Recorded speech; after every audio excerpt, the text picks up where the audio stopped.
Do you wish you could draft a message now and have WhatsApp send it later? In this video, I will guide you how to schedule WhatsApp messages. Now, the first thing you want to do is open up Shortcuts app. If you don't have this, you can install it from your app store. Once you have launched it open, click on the automation option.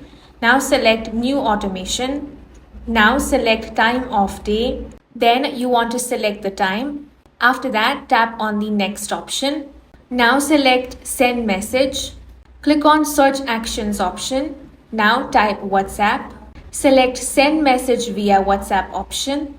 Now tap on message and go ahead and compose the message that you want to send.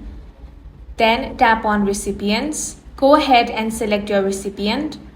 Once that is done, you want to tap on this checkmark option at the top right corner. One more thing you have to make sure is that you want to select the option of run immediately. So if you have selected run after confirmation, make sure you change that to run immediately. Then tap on done. Now the message will be scheduled and sent on the time that you have selected. After the message is sent, you want to swipe left and delete this. Otherwise, the message will be sent daily. And that's it for this video. If you found it useful, make sure to hit the like button and subscribe for more videos like this.